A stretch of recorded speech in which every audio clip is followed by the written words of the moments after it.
Hello बच्चों, good morning. मैं अमरदीप और आप सबका हमारे YouTube channel global chemistry classes में अमरदीप सर में स्वागत है।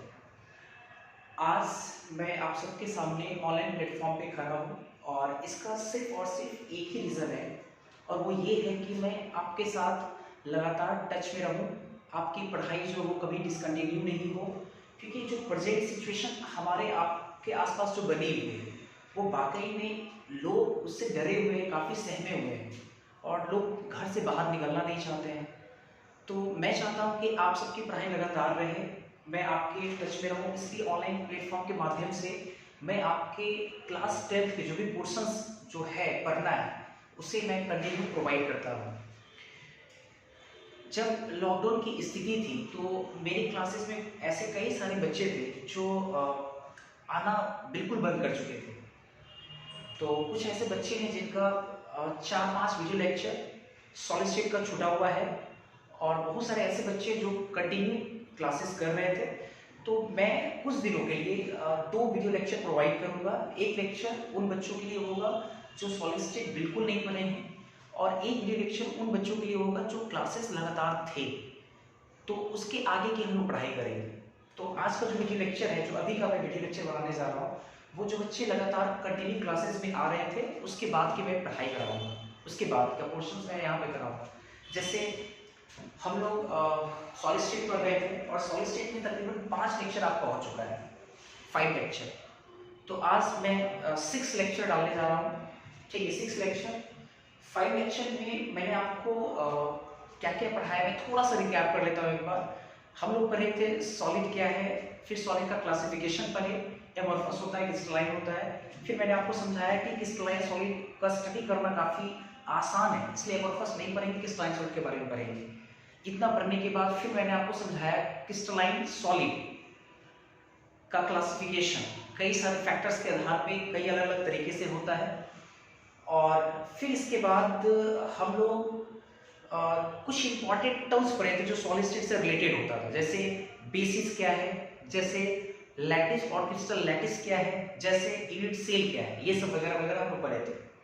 अच्छा, इतना करने के बाद फिर हम लोग क्रिस्टल सिस्टम के बारे में पढ़े थे कि क्रिस्टल सिस्टम कितने तरह का होता है।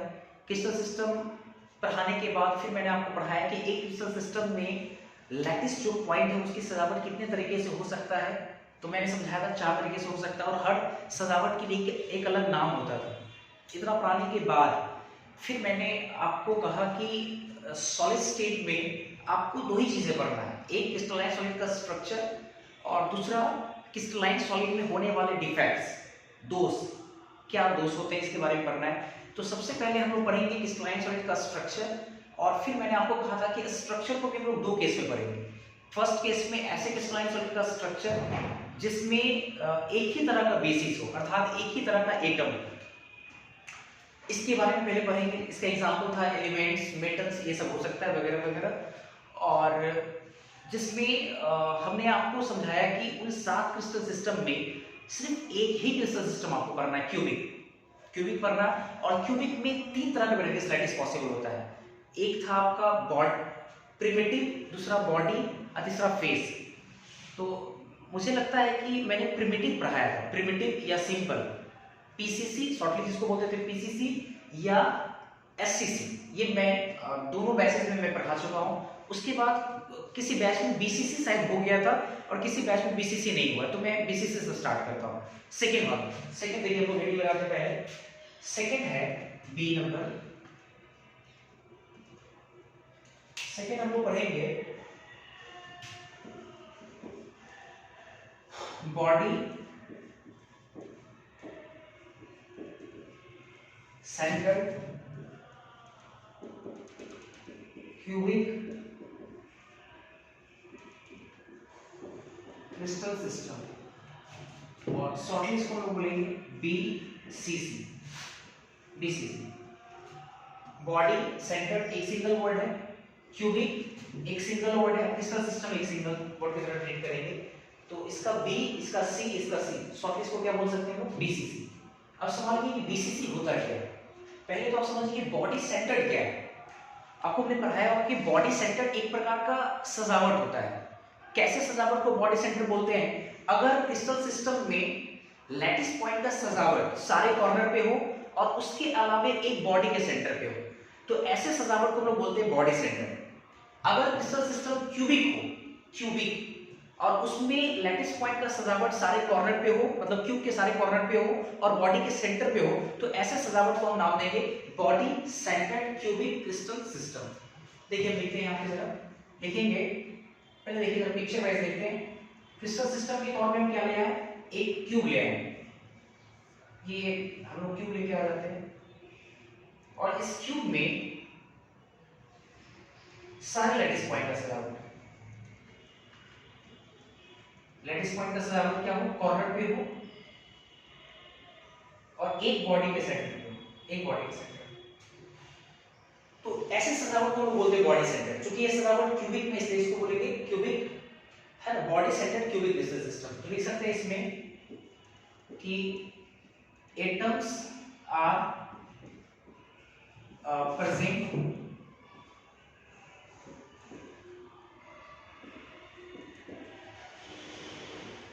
each corner of cube and one atom is present at body center. Atoms are present each corner of cube and one atom is present at body center. इसी को क्या बोलेंगे? Shortly BCC. ये हो गया आपका बीसीसी। अच्छा, इसमें हमको ये जानना है, इसमें तो कई सारे लैटिस पॉइंट हैं और लैटिस पॉइंट अपने आप में है क्या? एटम। तो हमको ये जानना है कि लैटिस पॉइंट या जो एटम है वो एक दूसरे तीसरे से कैसे टच में, ये जानना है मुझे। तो आपको मैं पहले पैटर्न समझाता हूँ। कई बार मैं आपको बोलूंगा कि अगर आपको पीसीसी, बीसीसी, एफसीसी अगर अच्छे समझना है तो आप उसके सजावट को अच्छे समझ जाइए। अगर आप उसके सजावट को बहुत अच्छे से अगर समझ गए तो आपके लिए जो इसमें 5 पैरामीटर्स पढ़ना है, आपके लिए पांचों पैरामीटर काफी आसान होगा। आपको रटने की कोई जरूरत नहीं होगी, आप बिल्कुल उसको फील कर सकते हैं, समझ सकते हैं उसको। ठीक है, समझिए जरा यहाँ पे। जैसे यहाँ जो body centre cubic crystal system लोग लिए हैं, इसमें देखो 4 एटम, 1 2 3 4 नीचे वाले एटम। आप 4 एटम पहले कांटेक्ट में रखिए। 1 एटम, 2 एटम, 3 एटम, 4 एटम, ऐसे आप कांटेक्ट कर दिए। 1 2 3 4, ठीक है, 4 एटम हो गया। अच्छा, इसके बाद ये जो बॉडी का सेंटर है, इसके बीच में अगर हम इतने साइज का एटम अगर रखते हैं तो क्या जो 5वां एटम है इस व्हाइट में पूरी तरह से फिट हो पाएगा? क्या जो 5वां एटम है, क्या वो नीचे के जो लेयर है, जो नीचे का जो सरफेस है, क्या उसको टच कर पाएगा? तो बिल्कुल नहीं।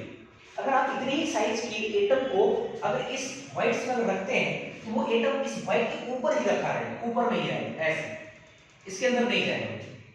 मतलब हम ये कहना चाहते हैं जो 5वां एटम है, 4 एटम का जो 4 एटम जिस सरफेस को टच कर रहा है, अगर 5वां एटम उसके वॉइड्स पे रखेंगे तो 5वां जो एटम है उसके वॉइड्स के ऊपर ही रहेगा, ना कि वो नीचे वाले सरफेस को टच करेगा। बिल्कुल ऐसा ही रहेगा। जैसे कि आप देख सकते हैं, प्रैक्टिकल एग्जांपल भी है। आप चाहे तो घर पे जाकर के 4-5 गेंद को ले ले, स्फीयर ले ले और उसको आप 4 को नीचे सरफेस पे रखे, कांटेक्ट में करके आप 5वां को उसके ऊपर से रखिए, आप बिल्कुल देख पाएंगे कि वो उसके टच में नहीं आएगा, बिल्कुल अच्छे। लेकिन ऐसे नहीं है बीसीसी में, ऐसा नहीं कि 4 एटम इस प्रकार से इसके ऊपर में 5वां, बिल्कुल ऐसा नहीं है। आप थोड़ा सा जो 5वां जो एटम है इसमें थोड़ा सा प्रेशर अप्लाई कीजिए, थोड़ा सा एक माइनर एक छोटा सा प्रेशर अप्लाई करते हैं। तो अगर मान लीजिए कि आपका 4 एटम इस प्रकार से 2 2 4 ऐसे एटम सटा हुआ है, ये 4 लेयर जो ऐसे 4 एटम का जो एक लेयर बना हुआ है, उसके ऊपर से जो 5वां एटम रखे हैं, अब उसको थोड़ा सा प्रेस कीजिए। 5वां एटम इतना प्रेस कीजिए कि वो 5वां एटम नीचे वाले सरफेस को टच नहीं करे, उतना ही प्रेस करना है, ठीक है। अगर हम थोड़ा प्रेस करेंगे ऑब्वियसली जो चारों एटम जो पहले लगा हुआ था नीचे में, वो अपना कांटेक्ट छोड़ेगा, एक दूसरे का जो टच है वो छोड़ देगा। मतलब ये एटम इसके टच से हट जाएगा, ये एटम इसके टच से हट जाएगा, ये एटम इसके टच से हट जाएगा, ये एटम इसके टच से हट जाएगा। अगर थोड़ा प्रेस करते हैं तो हटने के बाद आपको ऐसा दिखेगा, 1 2 3 4, और इतना ही हम प्रेस किए जिससे कि वो 5वां एटम नीचे वाले सरफेस पर टच नहीं करे। इसका मतलब इसके ऊपर ही रहेगा, इसके ऊपर मतलब ऐसे रहेगा, ऐसे अगर देखा जाए तो क्या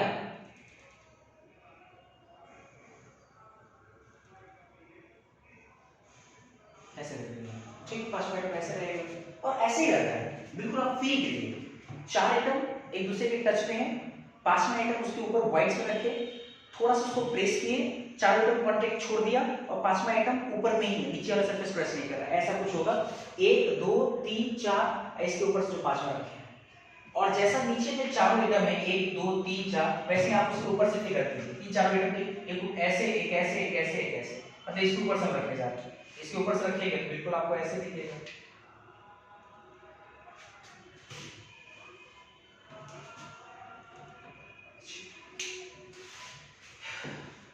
इसको आप ऐसे समझ सकते हैं, इसके ऊपर से जस्ट 3 डायमेंशन में आपको फील करना है तो इसके ऊपर से मैं रख रहा हूं ऐसे, इस तरह से सजावट है। 4 जो ब्लैक वाला जो बॉल है वो 4 पहले लेयर में, जो डॉटेड वाला जो ब्लैक है उसके बीच में, और जो हरा वाला जो डॉटेड है उसके फिर ऊपर से 4 लेयर, मतलब इस तरह से सजावट है। और ऐसे ही सजावट को बोलते हैं बीसीसी। एक बार मैं लास्ट फिर से क्लियर कर देता हूँ, आपको ये इमेजिन करना है, आपको ये दिमाग में लाना है। अगर आप इसको ले आते हैं दिमाग में तो इससे रिलेटेड जितने भी पैरामीटर्स पढ़ना है आपको, 4-5 पैरामीटर्स पढ़ना है, तो वो आपके लिए काफी आसान हो जाएगा, फिर रटने वाला हिसाब किताब होगा।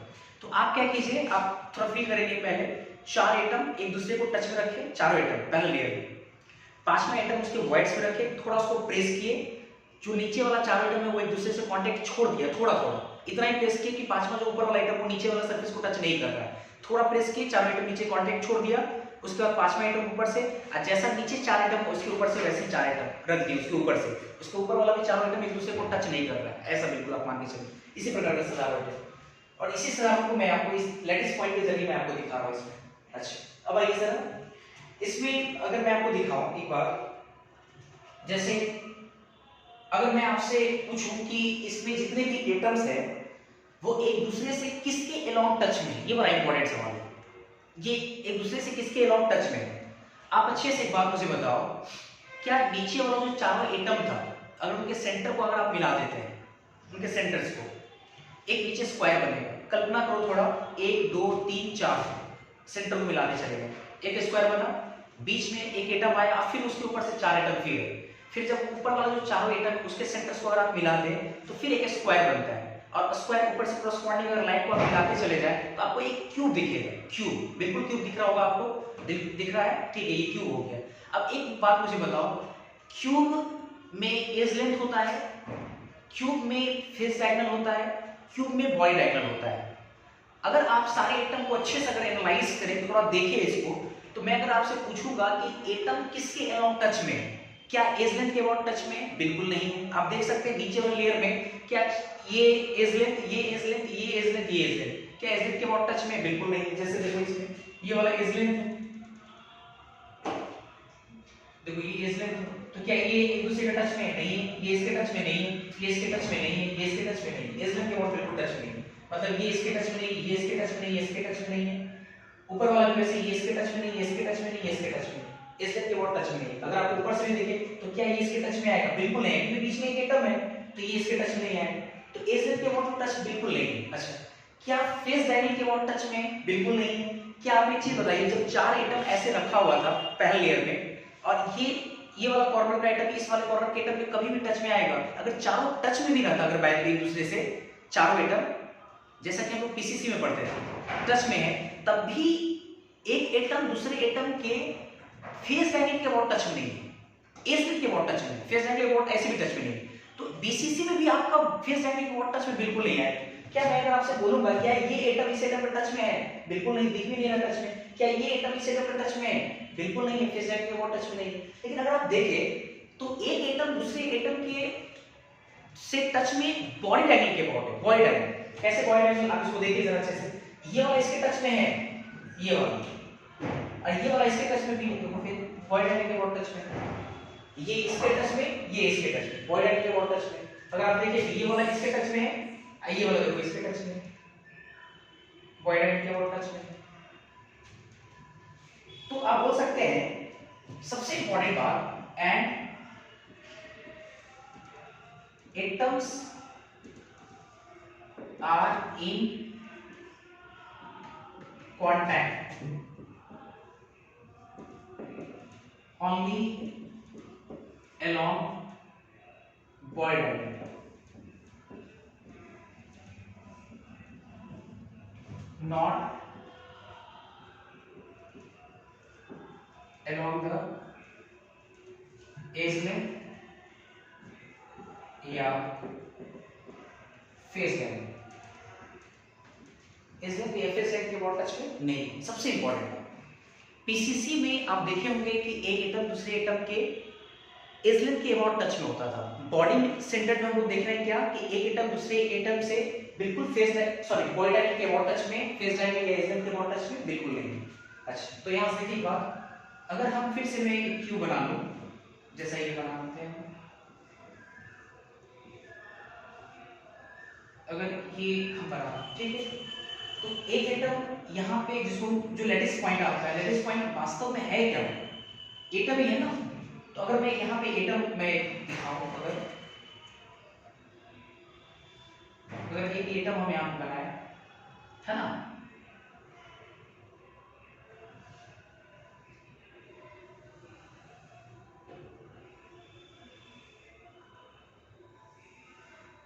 एक एटम अगर हम बनाए, देखो एक एटम की बॉडी के सेंटर पे है, एक एटम यहाँ पे, एक एटम यहाँ पे, और ये तीनों आपस में टच में, ये तीनों आपस में टच में।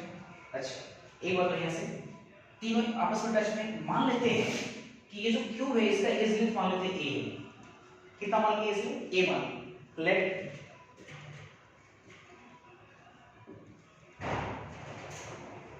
एज लेंथ बराबर ए मान ली, और रेडियस ऑफ एटम, एटम कैसा है? स्फेरिकल, तो उसका रेडियस मान लेते हैं, रेडियस ऑफ एटम कितना मान लेते हैं? आर, स्मॉल आर मान लेते हैं, ठीक है। तो अब बढ़िया से देखना, ये बॉडी डायगोनल है, तो ये वाला अगर लेंथ की अगर मैं बात करूं तो ये बॉडी डायगोनल कितने के बराबर होता है? आप √3 है, ए पढ़े आप, बॉडी का क्यूब का जो डायगोनल होगा वो √3 ए के बराबर होगा। √3 ए के बराबर अगर है तो पहला एक चीज देखो, गवर्निंग इक्वेशन ए और आर में लागू होने वाला जो इक्वेशन होगा वो क्या आएगा? साफ साफ देख रहे हैं, ये वाला कितना है? यहाँ से यहाँ तक दूरी ये r है, यहाँ से यहाँ तक कितना है? ये 2r है, ये भी r, ये भी r, ये वाला यहाँ से यहाँ तक कितना r है। तो आप देख रहे हैं गवर्निंग इक्वेशन क्या लागू होगा? √3a बराबर 4r, √3a बराबर 4r। देखो ये इक्वेशन लागू होगा। तो जैसे ही अगर हमें एक बॉडी सेंटर्ड अगर बोले, बीसीसी का अगर जैसे सवाल आए, क्वेश्चन में आपको लिखा हुआ दिख जाए कि सवाल बीसीसी का है, आपके दिमाग में तुरंत ए और आर में रिलेशन आ जाना चाहिए, √3a बराबर 4r, √3a बराबर 4r। आपको याद भी रहना चाहिए लंबे समय तक, बॉडी सेंटर मतलब बॉडी डायगोनल के अबाउट टच में होगा, और 3 एटम आएगा तो एक एटम का r, दूसरे एटम का पूरा 2r, दूसरे एटम का r, तो 4r बराबर √3, जैसा कि मैं ऐसा लिख रहा हूं। सेकेंड, अगर बात करें effective number of atoms per unit cell,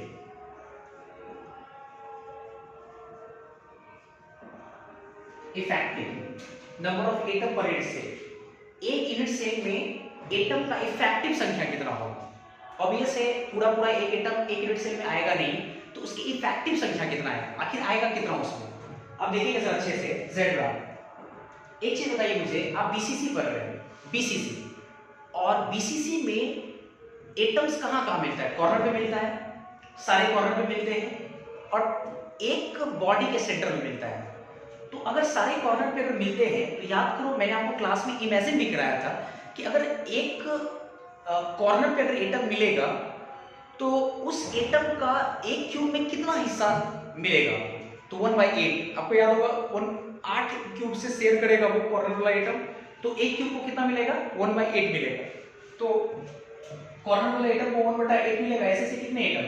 8, तो 1/8 × 8 प्लस एक बॉडी के सेंटर पे तो 1, और ये पूरा का पूरा कंट्रीब्यूट कर देगा, क्योंकि बॉडी का जो सेंटर होगा, अगर एक क्यूब है और उसके बॉडी के सेंटर में अगर रखा हुआ एटम, तो क्या ये एटम किसी दूसरे यूनिट के सेल के साथ साझेदारी करेगा? बिल्कुल नहीं करेगा।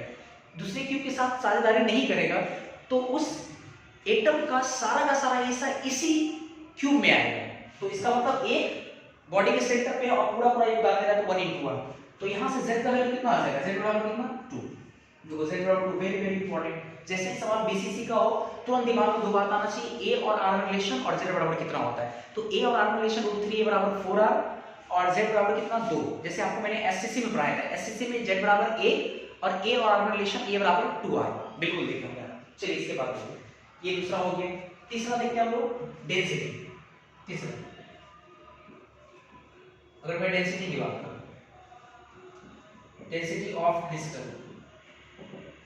डेंसिटी का मैंने आपको एक जनरल फॉर्मूला ड्राइव करके दिखाया था। डेंसिटी का जनरल फॉर्मूला क्या होता है, लास्ट क्लास में मैंने आपको पढ़ाया था, z into m na into aq, ठीक है। ये डेंसिटी का बेसिक फॉर्मूला है, जनरल फॉर्मूला है। हमको बीसीसी के लिए लगाना है, देखिए जरा अच्छे से। फॉर बीसीसी, बीसीसी बीसीसी जैसे ही बोले तो z का वैल्यू 2, ये तो फिक्स है, और a और r रिलेशन z बराबर 2, a r रिलेशन √3 a बराबर कितना 4r, ये दो रिलेशन लिख दीजिए आप यहां पे। चलिए अभी दिखाते हैं डेंसिटी। तो डेंसिटी d बराबर कितना, z का वैल्यू कितना लिखे 2 m मोलर मास, जैसा कंपाउंड मिलेगा जैसा एलिमेंट मिलेगा उसका मोलर मास रखेंगे हम वहां पे।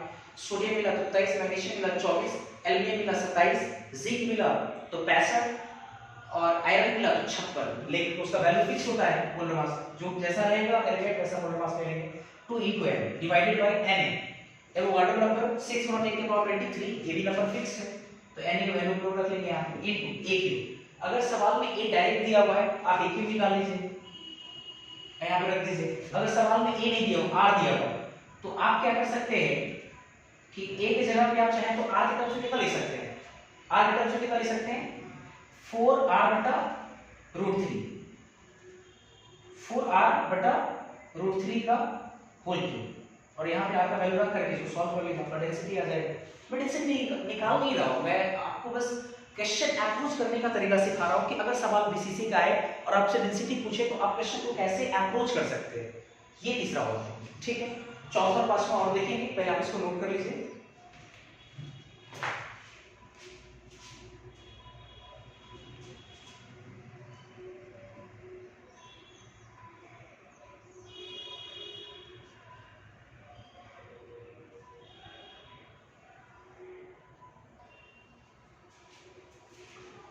एक दो पैरामीटर भी और पढ़ना है। अभी मैंने आपको पढ़ाया गवर्निंग इक्वेशन, दूसरा मैंने पढ़ाया effective number of atom per unit cell, और तीसरा मैंने आपको पढ़ाया डेंसिटी। दो फैक्टर अभी और, दो पैरामीटर्स और पढ़ना है। एक आपका हो गया packing efficiency, sorry packing efficiency भी कह सकते हैं आप उसको, पैकिंग एफिशिएंसी या पैकिंग फ्रैक्शन, और एक पढ़ना आपको कोऑर्डिनेशन नंबर। चलिए देखते हैं सर। नेक्स्ट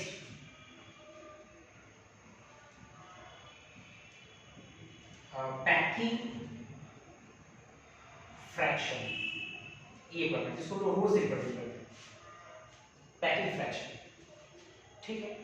देखो पैकिंग फ्रैक्शन क्या है, ये सब मैंने आपको बहुत अच्छे समझाया है। हम डायरेक्ट आते हैं फॉर्मूला पे। पैकिंग फ्रैक्शन का फॉर्मूला क्या होता है, याद करो, ऑक्यूपाइड वॉल्यूम ऑफ एटम, एक यूनिट से divided by volume of units, यही पढ़ाया था आपको। और चूंकि यूनिट सेल आपका क्यूब है तो क्यूब का वॉल्यूम कितना होता है, ए क्यूब, और occupied volume of atom in unit cell, अगर मान लीजिए कि एक एटम अगर हो तो एक एटम के द्वारा वॉल्यूम कितना ऑक्यूपाइड होता है 4/3 पाई आर क्यूब। तो ऐसा ऐसा अगर z एटम है तो टोटल वॉल्यूम कितना ऑक्यूपाइड होगा, z into 4/3 pi r cube divided by a cube. ये हो गया आपका पैकिंग फ्रैक्शन, ये फॉर्मूला है, जनरल फॉर्मूला पैकिंग फ्रैक्शन, ठीक है। और हमको निकालना है बीसीसी में, तो देखिए जरा अच्छे से। फॉर बीसीसी, बीसीसी में हमको पैकिंग फ्रैक्शन निकालना है, ठीक है। जैसे ही बीसीसी बोला तो z बराबर कितना 2, और a और r रिलेशन कितना √3, a बराबर कितना 4r, यही होगा। अच्छा अब आइए जरा पैकिंग फ्रैक्शन रो बराबर z का वैल्यू कितना 2, 4/3 पाई r क्यूब, r की जगह ऐसे रख देते हैं, divided by a cube. a की जगह हम a को r के टर्म्स में लिख देते हैं, a बराबर कितना लिखेंगे 4r/√3 का होल क्यूब। इसको जरा देखिए एक बार जरा, ये 4×8/3 पाई आर क्यूब, नीचे आ जाएगा आपका 1664 3√3, यही आएगा आपको नीचे में, और ये आर क्यूब, तो आर क्यूब से आर क्यूब कैंसिल हो जाएगा, ये 3 से 3 कैंसिल हो जाएगा जी, और 18 64 ये 8 हो गया यहाँ पे, है ना, ये 18 64 8 में यहाँ पे ये आ जाएगा आपका, ठीक है। आपका बचेगा कितना, पाई बटा 8/3, ठीक, ये वैल्यू आ गया, रो बराबर पाई बटा 8/3। अगर आप इसको सॉल्व करते हैं तो सॉल्व करने के बाद आपको ये जो वैल्यू मिलेगा वो 0.68 मिलेगा। आप सॉल्व करके एक बार देख लेना। तो ये पैकिंग फ्रैक्शन, फ्रैक्शन का मतलब 1 है, तो पैकिंग फ्रैक्शन कितना है 0.68। अगर पैकिंग फ्रैक्शन परसेंटेज की बात करें तो 68%, फ्रैक्शन 0.68 और पैकिंग परसेंटेज कितना 68%, फ्रैक्शन 0.68 परसेंटेज 68%। अगर हम बात करें कि ऑक्युपाइड स्पेस कितना है एटम के द्वारा, ऑक्युपाइड स्पेस की अगर बात करें एटम के द्वारा कितना परसेंट ऑक्युपाइड है, तो 68% आप कह सकते हैं। और एम्प्टी स्पेस कितना है, अगर एटम को इस तरह से भरा जाता है, एम्प्टी स्पेस खाली जगह कितना है, घटाइएगा कितना आ जाएगा 32%। तो ये भी आपको समझ में आना चाहिए। और कई बार एग्जाम में डायरेक्ट पूछा जाता है कि अगर बीसीसी अगर है क्रिस्टल सिस्टम, तो बताइए कि उसमें कितने परसेंट एटम पैक्ड होते हैं, तो 68%, कितने परसेंट खाली होते हैं, एम्प्टी स्पेस कितना होता है, तो 32%, ऐसे करके निकालेंगे हम, ये ज्यादा आप कहोगे पैकिंग फ्रैक्शन। इसके बाद लास्ट एक आपका है coordination number, 5th number coordination.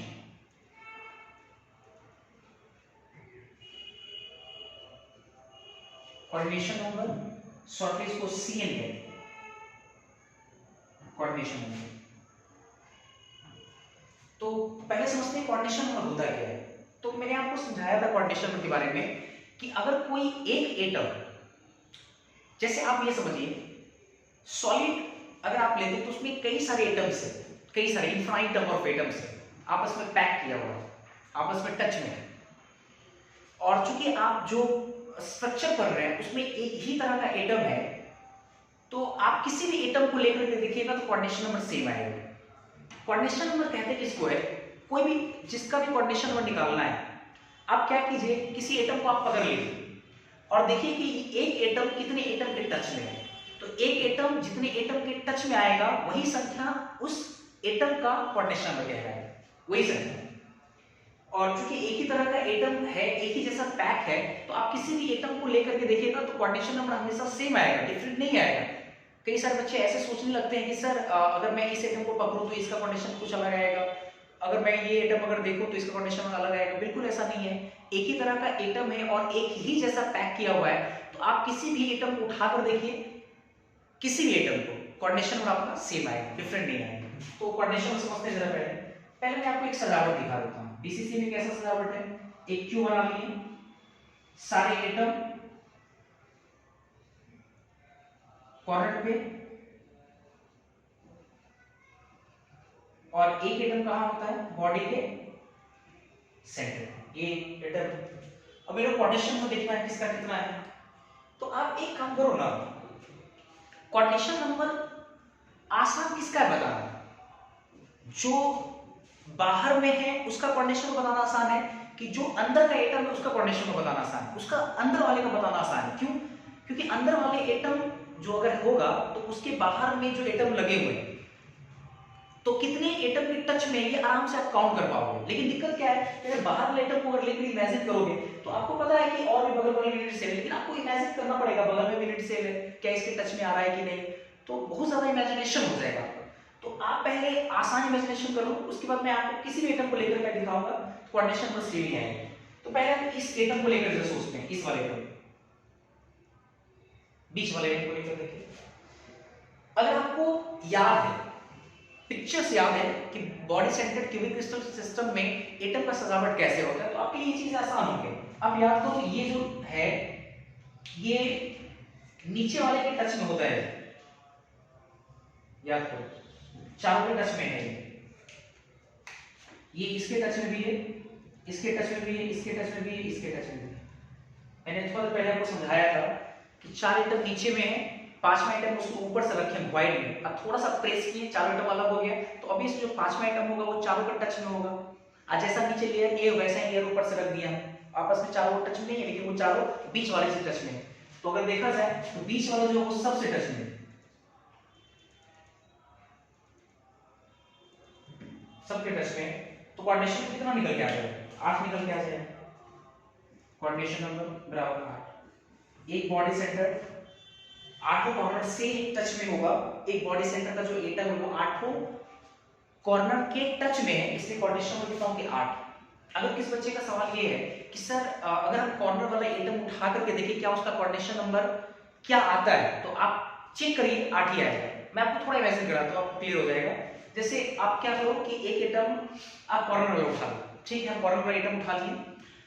अब एक चीज बताओ, एक क्यूब यहां रखा हुआ है, आपको पता है कई सारे क्यूब्स है, यूनिट से या फिर रिपीटिंग यूनिट जो कई बार रिपीट करके इंटायर सॉलिड का फॉर्मेशन कर देता है। तो एक क्यूब यहाँ है, उसके बगल में, फिर उसके पीछे, उसके इधर है, फिर 4 क्यूब ऊपर है, और भी ना जाने कई सारे क्यूब्स मिल करके सॉलिड का फॉर्मेशन कर रहा है। तो एक क्यूब यहाँ पे, एक क्यूब बगल में, एक क्यूब यहाँ, एक क्यूब यहाँ, फिर उसके ऊपर 4 क्यूब।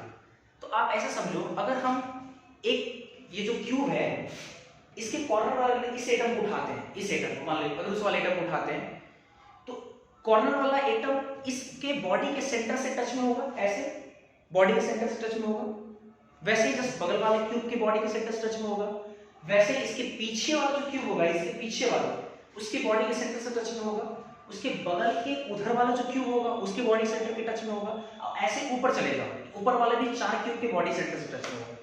तो देखो इसका कोऑर्डिनेशन नंबर निकालोगे तो 8 ही आएगा, चाहे इसका भी निकालो 8 ही आएगा, तो किसी का भी निकालिए 8 होगा। क्योंकि बीच का इमेजिनेशन करना आसान है, इसलिए मैंने बीच का इमेजिनेशन करा करके मैंने आपको समझाया कि इसका कोऑर्डिनेशन नंबर 8 होता है। अब इसको ध्यान रखिए और डिफरेंशिएट कीजिए। आप पीसीसी पर है, दूसरा आपका बीसीसी, क्योंकि खत्म हो गया है, दोनों को एक दूसरे से डिफरेंशिएट कीजिए। पीसीसी एक जेड, सॉरी जेड का वैल्यू कितना पीसीसी में? जेड बराबर 1, बीसीसी में जेड बराबर 2, पीसीसी में ए और आर के बीच में रिलेशन ए बराबर 2r, बीसीसी में ए और आर के बीच में रिलेशन √3 ए बराबर 4r। डेंसिटी आप समझ रहे हैं, जेड जनरल फार्मूला दोनों के लिए सेम है, z into m बटा n into a क्यूब, उसमें भी z into m n बटा a क्यूब, z का वैल्यू बस बदलेगा, r का वैल्यू बदलेगा, a का वैल्यू बदलेगा थोड़ा।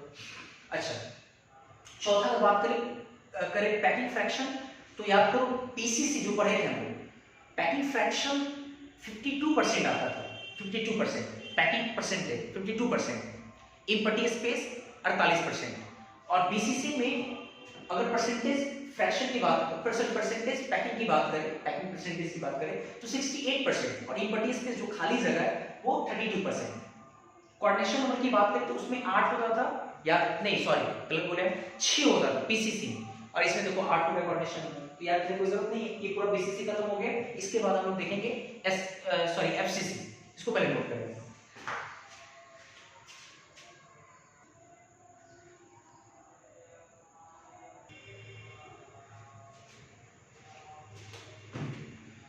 इसके बाद हम लोग तीसरा जो कि लास्ट है क्यूबिक क्रिस्टल सिस्टम पढ़ेंगे। क्यूबिक क्रिस्टल सिस्टम में तीसरा face centred cubic crystal system हम लोग हेडिंग लगाने जा रहे हैं। तीसरा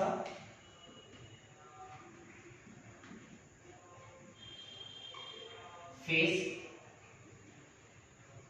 सेंटर्ड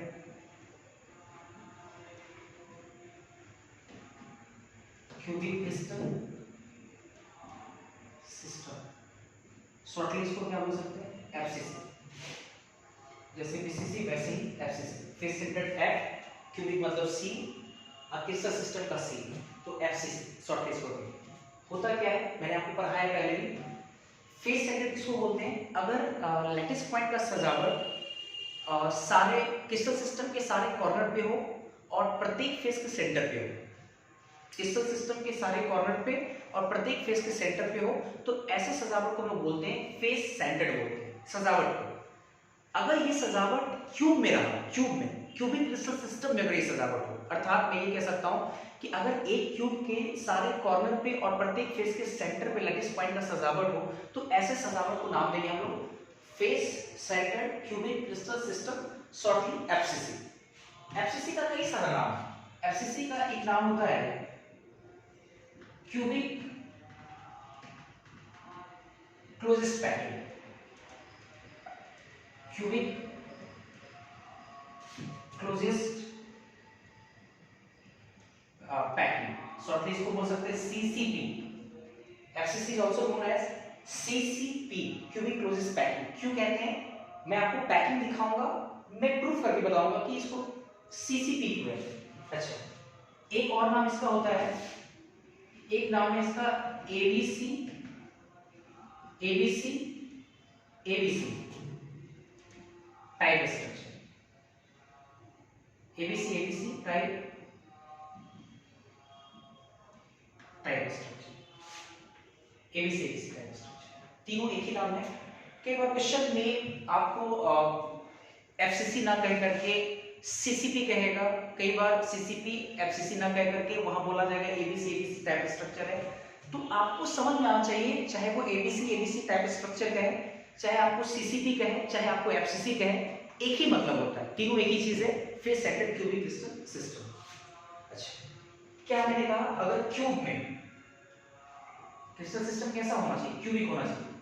तो एक क्यूब हम लोग ले लेते हैं और इस क्यूब में लैटिस पॉइंट का सजावट कहां कहां मिले, सारे कॉर्नर पे मिले, ईच कॉर्नर पे, सारे कॉर्नर पे लैटिस पॉइंट का सजावट, और इसके अलावा प्रत्येक फेस के सेंटर पे, तो ऊपर का फेस, नीचे का face, right face, left face, पीछे वाला फेस और फ्रंट वाला फेस।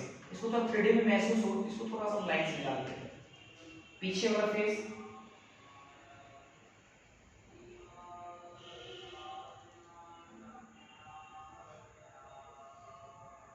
ये फ्रंट वाला फेस, आपको दिख रहा होगा। अगर ऐसा देखते हैं तो मेरे को 3D में फील हो रहा है कि ये फ्रंट वाला फेस पे है, ये बैक फेस पे है, ये राइट फेस का है, ये लेफ्ट फेस का, ये ऊपर वाला, ये नीचे वाला। ऐसा सजावट करो, तो ऐसे सजावट को कहते हैं face centred cubic crystal system. एक लाइन लिखा जा सकता है, atoms are present at each corner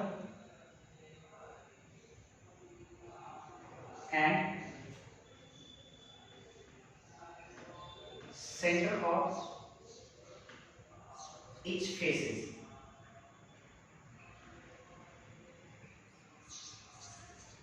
Center of each face of a cube. इसी को हम क्या बोलेंगे, axis. Atoms are present at each corner and centre of each faces of a cube. प्रत्येक फेस के, क्यूब के प्रत्येक फेस में प्रेजेंट हो, इसी को हम लोग बोलते हैं एक्सिस। ठीक, इसके बाद देखते हैं, अगर इसको हम इन सारे लैटिस पॉइंट की अगर बात करें तो लैटिस पॉइंट वास्तव में है क्या, एटम है, और हमें एटम का पैटर्न देखना है, एक एटम दूसरे एटम से कैसे टच में है, इसका 3 डायमेंशनल पिक्चर अपने को देखना है, महसूस करना है कि एक एटम दूसरे एटम के टच में किस प्रकार से। अब देखो अगर तो नीचे वाले जो लेयर है, सबसे नीचे वाला, उसमें 5 एटम है, 1 2 3 4 5, फिर ऊपर में देखो थोड़ा ऊपर तो 1 2 3 4, फिर 4 एटम का एक लेयर, फिर ऊपर देखोगे तो 1 2 3 4 5 एटम का लेयर है। तो कौन कैसे टच में है, इस चीज को देखना है, महसूस करना चाहिए, देखना चाहिए। ठीक है, पहले हम 4 एटम जो 1 2 3 4 एक बीच में भी बना हुआ है, पहले 4 एटम आपको दिखाते हैं, 1 एटम 2 एटम 3 एटम 4 एटम। ठीक है, आप मुझे एक चीज बताओ, क्या इतने ही साइज के जो 5th एटम होगा, 5वां एटम, क्या इस वाइट के ऊपर अगर रखेंगे तो क्या 5वां एटम नीचे वाला फेस को टच कर पाएगा? बिल्कुल नहीं कर पाएगा। अगर इतने ही साइज का एटम रखे तो 4 एटम क्लोज मतलब एक दूसरे के टच में, 5वां एटम उतने ही साइज का उस वाइट में रखेंगे, जो बीच में गैप बनेगा उसमें अगर रखेंगे तो 5वां एटम को नीचे वाले सरफेस को टच बिल्कुल नहीं कर पाएगा। ठीक है, लेकिन 5वां एटम एक रखा हुआ है यहाँ पे, तो अगर हम 5वां एटम रखेंगे तो ये ऊपर में रख पाएगा, ऊपर में रह जाएगा, नीचे वाले लेयर को टच नहीं कर पाएगा। ठीक है, नीचे वाले लेयर को टच नहीं कर पाएगा। तो कर क्या रहे हैं हम लोग कि आप ऊपर वाले जो है एटम, आप उस पर प्रेशर अप्लाई कीजिए, और इतना प्रेशर अप्लाई कीजिए कि जो पांचवा एटम जो ऊपर में रखा हुआ है वो नीचे वाले सरफेस को टच करने लगे, नीचे वाले सरफेस को। ये तभी पॉसिबल है जब वो चारों का चारों एटम एक दूसरे का कांटेक्ट छोड़ दे, क्योंकि जब आप इसके ऊपर प्रेशर लगाइएगा, एक एटम, दो एटम, तीन एटम, चार एटम, ये चारों एटम एक दूसरे को छोड़ेगा, कांटेक्ट छोड़ेगा। तो देखिए इस तरह सजावट होगा, 1 2 3 4, 1 2 5, यहाँ ऐसे आ जाएगा, इस तरह से आ जाएगा पांचों एटम। क्या ऐसा आ सकता है दोस्त? हाँ, ऐसे ही आएगा पांचवा। ऐसे ही करेंगे, जो ये जो पांच एटम रखा हुआ नीचे वाले लेयर में, 1 2 3 4, ये 5, ये देखो इसी तरह से लैटिस पॉइंट को हटाकर देखें तो एटम इस तरह से आपस में अरेंज है। ठीक, अच्छा अब इस चीज को देखते रहिए। अब उसके ऊपर से देखो चार एटम आए, एक एटम देखो इन दोनों के बीच में ये वाला एटम, इसके बीच में देखो ये वाला एटम, इसके बीच में देखो ये एटम, और इसके बीच में देखो ये एटम। मतलब आप ये समझ लो कि इन दोनों के बीच में जो व्हाइट जो गैप बन रहा है, एक एटम यहां आ रहा है, इन दोनों के बीच में जो व्हाइट बन रहा है, जो गैप बन रहा है, एक एटम यहां आ रहा है, इन दोनों के बीच में जो गैप बन रहा है, जो व्हाइट बन रहा है, एक एटम यहां आ रहा है, और ऐसे एक एटम यहां आ रहा है, इस तरह से चार एटम आ रहे हैं। तो हम सेकेंड वाले लेयर को मैं ग्रीन पेन से दिखा रहा हूं यहाँ पे, ऐसे करके कुछ, एक एटम, दो एटम, तीन एटम, चार। देखो ऐसे लिखा है, बढ़िया से एक बार देखें आप लोग, एक एटम देखो इन दोनों व्हाइट के बीच में रखे यहाँ पे, दो एटम ऐसे, तीन एटम, चार एटम ऐसे, ये चार एटम रख दिए है ना। और फिर से जो तीसरा लेयर जो ऊपर से पांच एटम रखा हुआ है, जैसे एकदम नीचे वाला जो लेयर था वैसे आप ऊपर से रख दीजिए, जैसे नीचे वाले वैसे ऊपर से आप देख भी सकते हो, इन दोनों के बीच में व्हाइट बन रहा है, तो एक एटम जैसे आप रखे तो इसको इसी तरह से आप रखते चले जाइए। दूसरा एटम इन दोनों के बीच में, तो इन दोनों के बीच में व्हाइट बन रहा है, इसके बीच में ऊपर से तीसरा लेयर, इसके ऊपर में ऐसे एटम रख दिए हमने, ठीक है। इन दोनों के बीच में एक व्हाइट यहाँ बन रहा है, यहाँ पे इसके ऊपर से ऐसे एटम को रख रहे हैं, ऐसे जस्ट ऐसे करके इन दोनों के बीच में बन रहा है, तो एक एटम देखो यहाँ पे चौथा एटम रख दिए। अब पांचवा तो देखो यहाँ भी व्हाइट बन रहा है, जैसे नीचे था वैसे ही ऊपर में भी ऐसे रख दिए।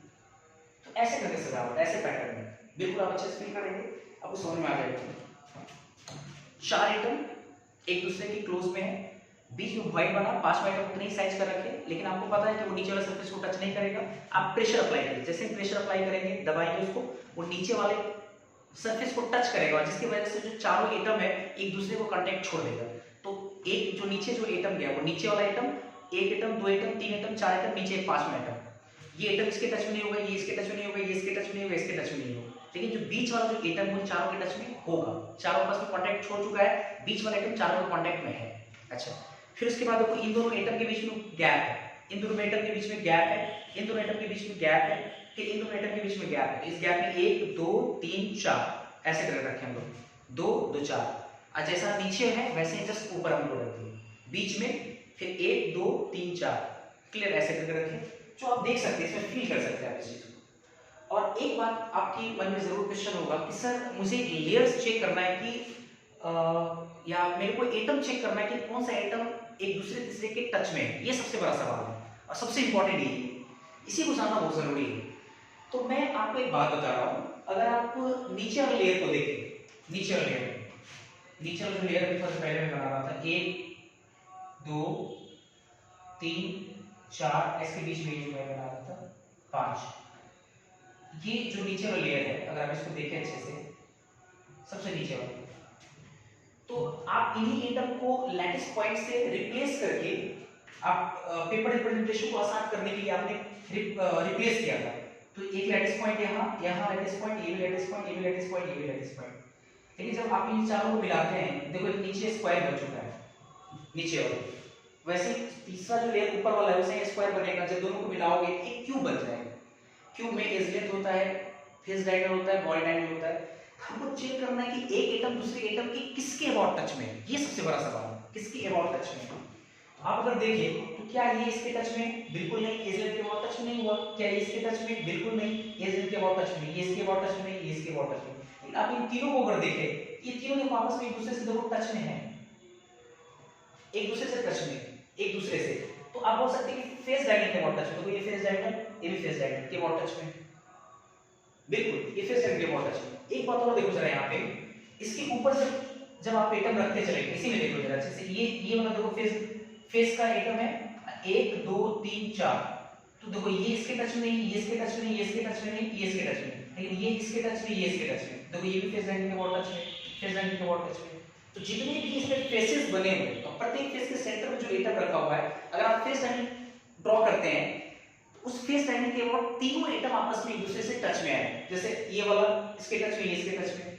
अगर आपको लगता है कि सर क्या प्रूफ कर सकते हैं आप इसको, बिल्कुल कर सकते हैं प्रूफ, हम आपको महसूस करा सकते हैं। अब एक चीज बताइए, अगर दो एटम एक दूसरे के टच में है और उन दोनों के बीच में क्या दूरी है, अगर हम वो दूरी निकाल लें, तो कोई भी अगर दो एटम अगर है और हमको जांचना है, बताना है कि वो एटम टच में है या नहीं है, तो मेरे पास एक तरीका है कि अगर वो डिस्टेंस उतना ही अगर हो गया तब तो अभी से टच में है, अगर ज्यादा हो गया तो टच में नहीं है।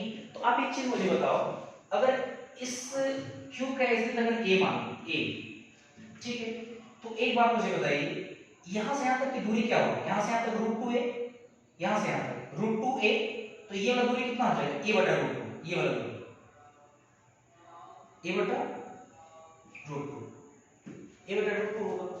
और a बटा √2 डिस्टेंस पे अगर है कोई भी चीज, तो ये प्रूफ हो जाएगा कि वो दोनों टच में है, अगर a बटा √2 डिस्टेंस पे अगर दो एटम है तो। अब जैसे कमरा है, अब इस कमरे में पहले एटम का सजावट करो, आपको क्लियर हो जाएगा। 4 एटम नीचे वाले कॉर्नर पे लाओ, 4 एटम ऊपर वाले कॉर्नर पे, और जो 6 फेसेस है उसके सेंटर पे लाओ, 1 सेंटर, 2 सेंटर, 3 सेंटर, 4 सेंटर, ऊपर वाला नीचे वाला। आप एक चीज मुझे बताओ, अभी आप एक चीज देख रहे थे, नीचे वाला जो एटम है ये इसके टच में था, ये बटा √2 डिस्टेंस है तीसरे टच में। अब एक बात मुझे बताओ, क्या वो एटम इसके टच में होगा कि नहीं, वो वाला एटम उसके टच में होगा, बिल्कुल होगा, क्योंकि वो ये भी क्या है, a बटा √2 है, ये वाला a बटा √2 है ना। मैं एक बात और कहूं, ये वाला भी उसके टच में है, ये वाला उसके टच में भी है। क्यों इसके टच में है, क्योंकि ये वाला भी डिस्टेंस क्या a बटा √2 ही है। कैसे a बटा √2 है, आप यहां से वहां चले जाओ a/2, वहां से वहां चले जाओ a/2, तो पाइथागोरस प्रमेय से ये वाला कितना डिस्टेंस हो जाएगा, a/√2, आप निकाल लो, a बटा 2 का होल स्क्वायर अब प्लस a बटा 2 का होल स्क्वायर, रूट चढ़ा दो, देखो यहां से यहां पर तब डिस्टेंस, तो ये बटा a बटा √2, वो ये वाला दीवार उस दीवार के सेंटर से टच में होगा a/√2, ये इसके टच में होगा a/√2, ये वाला इसके टच में होगा a/√2। इसलिए हम जानबूझ करके जब हम हरा कलर वाला जो ड्रॉ कर रहे हैं एटम, तो वो प्रत्येक फेस के सेंटर पे है, और देखो ये फेस का सेंटर, ये वाला फेस का सेंटर, ये वाला फेस का सेंटर, ये वाला फेस का सेंटर, देखो आपस में टच में करके रखे हैं, टच में, ये भी देखो टच में, ये दोनों भी देखो टच में, ये दोनों भी देखो टच में, और बाकी में टच में होगा क्योंकि √2 डिस्टेंस पे है। तो आप समझिए एटम का पैटर्न कैसे है, नीचे 4 एटम, एक पांचवा बीच में, बीच वाला एटम 4 एटम के टच में है, ऊपर से एक एटम यहाँ, जो दो एटम के बीच में गैप रहा, यहाँ रखे, एक यहाँ रखे, एक यहाँ, एक यहाँ रखे, फिर जैसा नीचे वैसे ऊपर लगा दिया। कौन किसके टच में, थोड़ा एक बार फिर से क्लियर हो जाते हैं। प्रत्येक आप फेस डायगोनल के अबाउट में चले जाइए, फेस डायगोनल के अबाउट में सारे एटम टच में। और एक इंपॉर्टेंट बात कि ये जो फेस का सेंटर है, उस वाले फेस के सेंटर से भी टच में होगा, ये वाला फेस का सेंटर उस वाले फेस के सेंटर के टच में होगा, वो वाला फेस का सेंटर इस वाले फेस के सेंटर के टच में होगा, ये वाला इसके टच में होगा, क्योंकि ये भी a/√2 डिस्टेंस, इतना क्लियर होना चाहिए। तो एक लाइन यहां पे लिख देते हैं, atoms are present at each corner and centre of each face of a cube, and atoms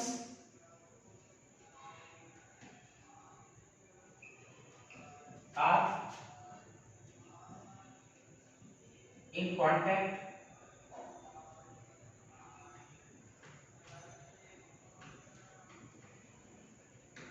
only along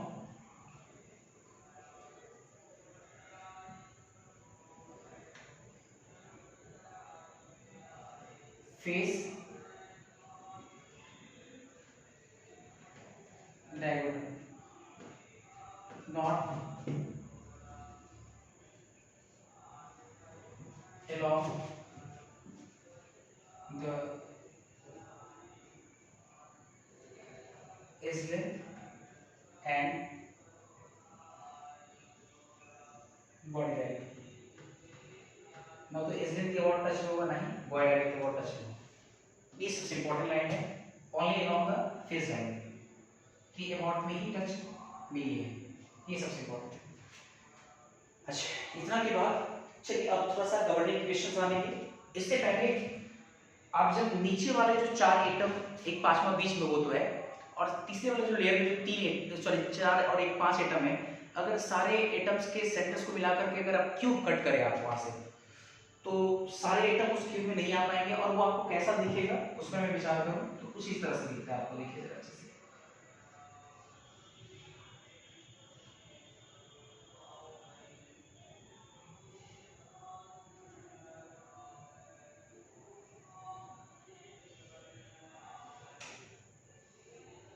ठीक है, देखेंगे कैसे दिखता है।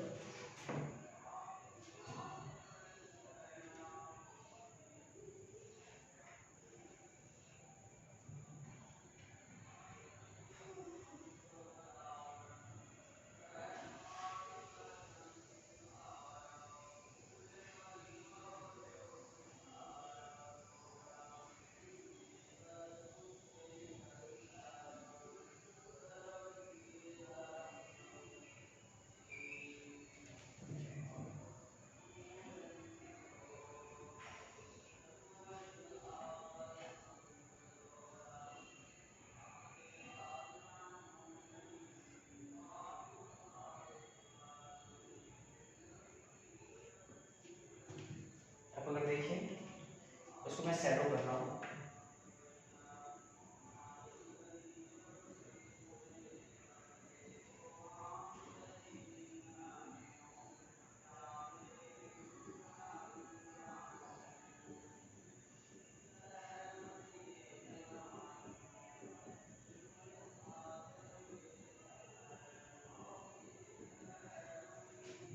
देखे तो ऐसा ही दिखेगा, है ना।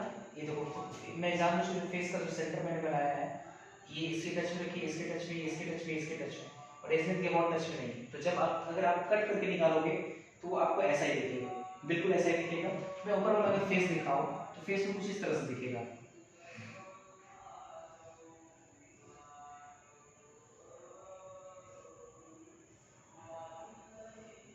है ना। एक अंदर में ऐसे हो जाएगा, ऐसा दिखेगा,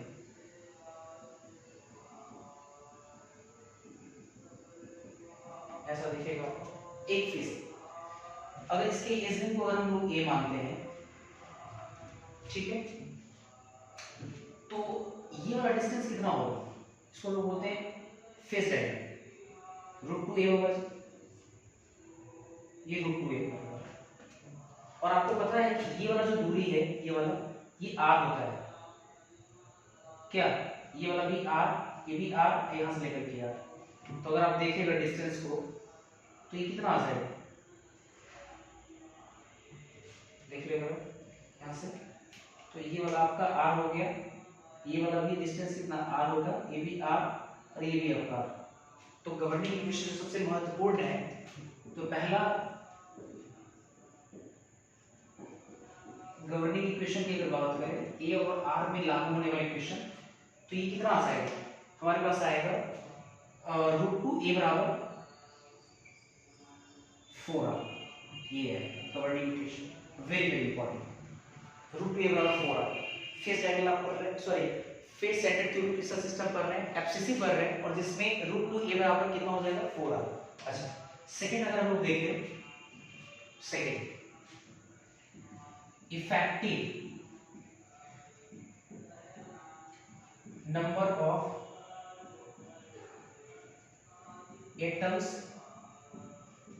पर यूनिट सेल, जिसको हम लोग Z बोलते हैं,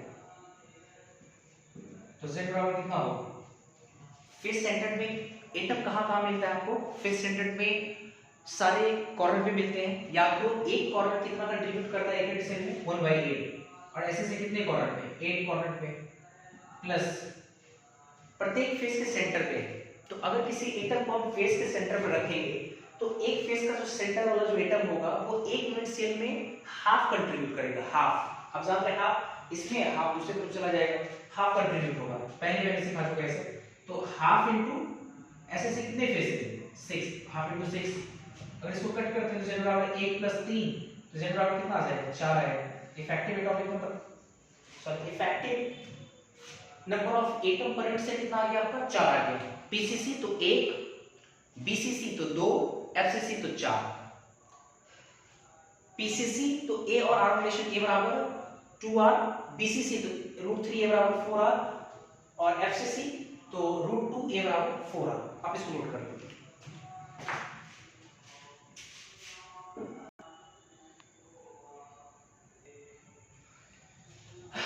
इसके बाद 3 पैरामीटर और पढ़ना है आपको। एक पढ़ना है आपको डेंसिटी, तीसरा डेंसिटी का जनरल फॉर्मूला मैंने आपको क्या पढ़ाया था, D बराबर Z into M divided by Na into A। आप कर रहे हैं एफसीसी तो 4 एफसीसी, एफसीसी के लिए Z बराबर कितना, ऑलवेज 4 और A और R का रिलेशन कितना, √2 a बराबर 4r। तो अगर आपको डेंसिटी निकालना है तो D बराबर Z, Z का वैल्यू कितना लेंगे 4m। क्वेश्चन के अकॉर्डिंग मोलर मास ले लेंगे, सोडियम में तो 23, मैग्नीशियम में तो 24, Na 6 × 10 की पावर 23, तो Na हम लिख देते हैं यहाँ पे Na इंटू AQ। अगर A दिया हुआ तो AQ सॉल्व करके यहाँ पर रख दीजिए, अगर A नहीं दिया हुआ R दिया हुआ है तो आप क्या कीजिए वहां पे A की जगह पे फिर R पुट कर दीजिए, Na इंटू A की जगह पर R कितना लिखेंगे, ये √2 से डिवाइड करेंगे तो 4 बटा √2, इसको 2 √2 लिख सकते हैं क्या, 2 √2 R का होल R रख के क्या सॉल्व कर लेंगे। क्वेश्चन में आपको उसका तरीका सिखा रहा है। चलो ये तीसरा खत्म हो गया। चौथा आपका होता है पैकिंग फ्रैक्शन रो।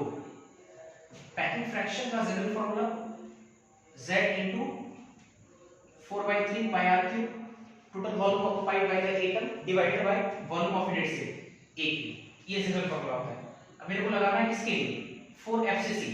तो एफसीसी के लिए अगर आप लगाना चाहते हैं Z का वैल्यू कितना लेंगे 4 और A और R का रिलेशन कितना होता है √2 a बराबर 4r। चलो लगाते हैं नाउ।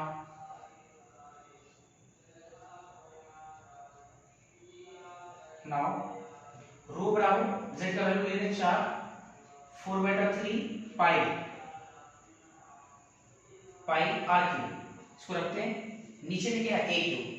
हम A चाहते हैं R के टर्म्स में लिखे तो R के टर्म्स में कितना लिखेंगे 2√2r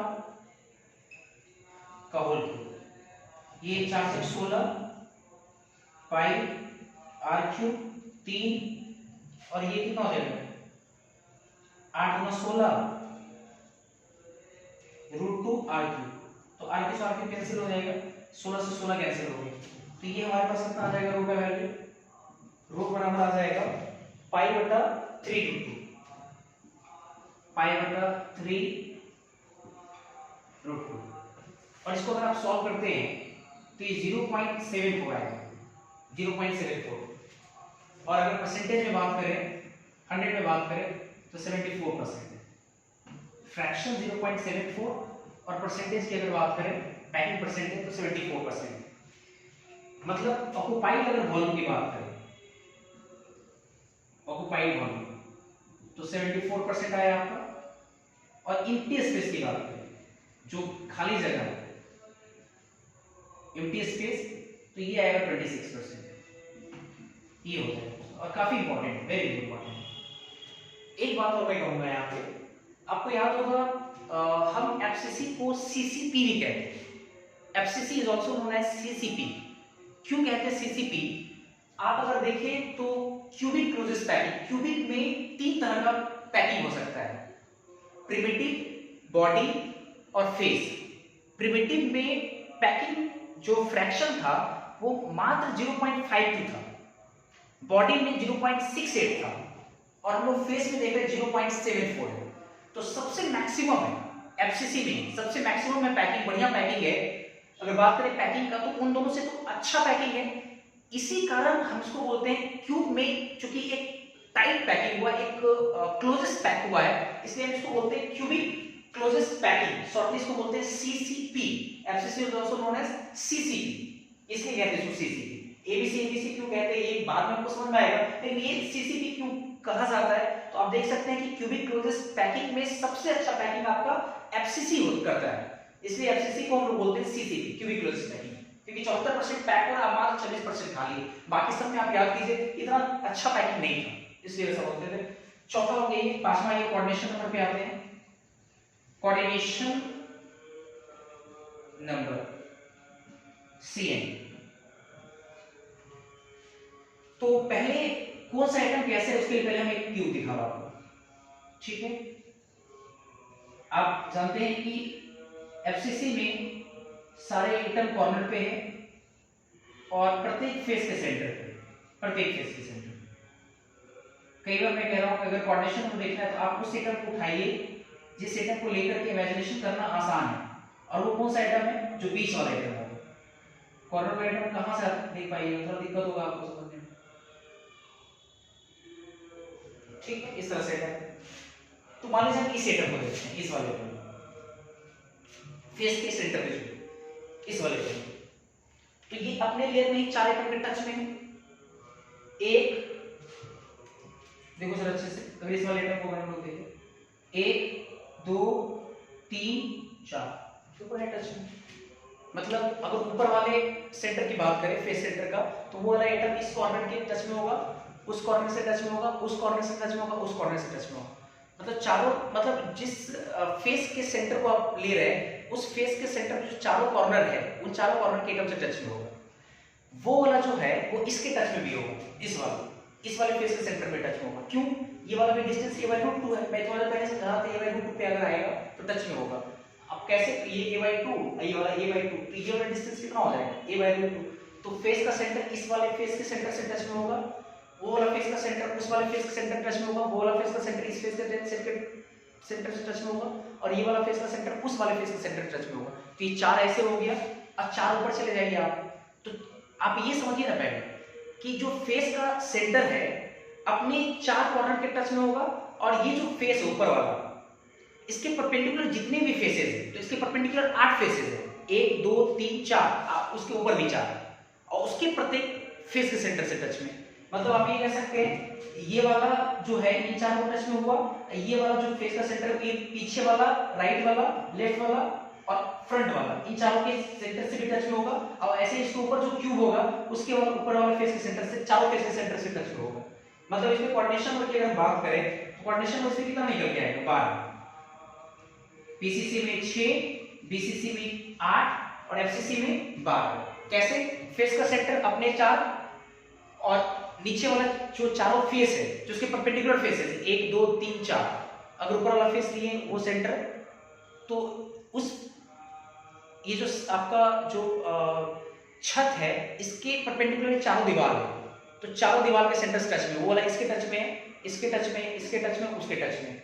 और वैसे ही अगर ऊपर चले जाइए तो ऊपर वाले भी जो चारों जो परपेंडिकुलर फेसेस होगा उसके सेंटर के टच में होगा। तो इस हिसाब से 12 आ जाता है। तो आप इमेजिन कीजिए, आप ऐसा नहीं किसी को लेकर देख सकते, आप इसको भी लेकर देख सकते हैं, आपको 12 ही मिलेगा, कम या ज्यादा नहीं मिलेगा, 12 मिलेगा, कोऑर्डिनेशन 12 होता है। और आप इसको ध्यान रखिए, याद कीजिए। अब बहुत सारे क्वेश्चंस बनेंगे आपके, तो मैं अगली क्लासेस में कई सारे क्वेश्चंस लेकर आऊंगा। पहले आप असाइनमेंट आप लोग को मिला नहीं है, ना ही आपके पास हार्ड कॉपी, ना ही सॉफ्ट कॉपी, तो पहले मैं आपको हार्ड कॉपी प्रोवाइड करूंगा, चाहे मैं देखता हूँ सॉफ्ट कॉपी हो सके तो सॉफ्ट कॉपी प्रोवाइड करूंगा, उसमें कई सारे क्वेश्चंस बनेंगे, तो आप लोग तैयार रहेंगे। थैंक यू आज के लिए, ठीक है। उसके बाद मैं फिर देखता हूँ कि लाइव आना है कैसे आना है, मैं आगे डिस्कशन करूंगा इस चीज के बारे में।